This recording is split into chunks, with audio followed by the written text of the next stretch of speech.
Hey there, Gene here again. Daniel had some yellow jackets that he's already treated. We're going to show you some footage of that. We got a surprise. We're going to dig it up for you. You see their entry point right here. They're coming out of this hole. So my dad yesterday was actually on his tractor doing some work. Yellow jackets found them, so we got to get rid of them. Doing this with one hand is very difficult. Different hole. All right, so they're coming out now. They did not like that at all. They are everywhere, goodness gracious. They're actually coming out of multiple holes. Surprised Dad didn't get messed up any worse than he did. So what's gonna happen is as they come in contact with this dust, that's gonna break down their nervous system and kill them. The ones that aren't actually in the nest right now will return later. They'll come in contact with it also and we'll get them as well. It looks like we've got good coverage. Most everything I see coming out are white, which means they're coming in contact with that dust. So we should be good to go. Just give it some time to run its course. And you can have around 4,000 yellow jackets in a nest at a time. I think we're almost to those limits. Oh.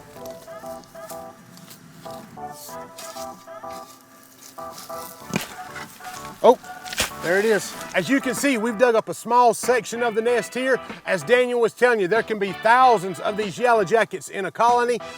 So we're gonna take these out. We're gonna show you here. Remember, 24 to 48 hours is just a start to finish off killing the nest. There's still some live action there. We've got our gloves on, but as we pull this up, you can see the section there. Still some crawling on it.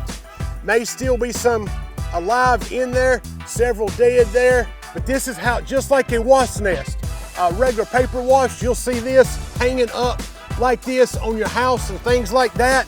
Hornet, as we talked about, it's still hanging except it's covered. Yellow jackets live in the ground. All right, as you see the nest, you see each of these little things in the comb or the hive, a paper nest. Each little hole is a place where they lay an egg. They cover it up and then the brood or the baby, the larva, they hatch inside of there.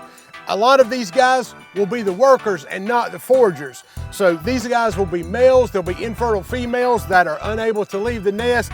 Their whole job is to feed these and take care of the colony to continue growth. So that's what all these are doing. That's why these are not flying out and attacking us right now, even though they're very much still alive. Some of these still can sting you, so be real careful if you're messing with it. We don't recommend digging this up. Give it a minimum of 72 hours after any kind of treatment to make sure all these are dead. Brood are referred to as any larva in a colony, whether it's ant, whether it's honeybees, whether it's yellow jackets, mostly referred to in the honeybee category, but the brood is simply the larvae that are getting ready to hatch, and the guys you see walking around there are probably males. They're called drones. They don't sting, but their whole process is to fertilize the queen and to feed these brood. Usually they come out face first. Most of the time, what the brood will do is before they turn into a full adult, they'll eat a coating and they'll put a second coating on them when they're ready to metamorphose into the adult from the brood itself. And then they'll eat that second coating and come out. And then you can see the empty ones that are completely, like a big hole.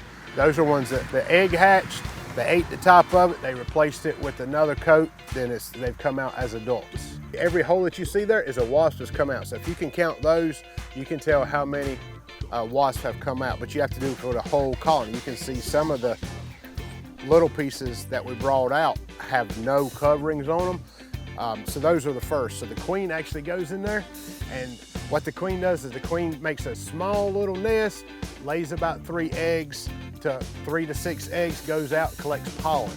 So that's all she's after is pollen. So she collects this pollen for herself, and then after those eggs start to turn into larvae, then she goes after a protein. That's why if you're trying to clean a deer, that's why they're going after that meat. They need protein for the larva.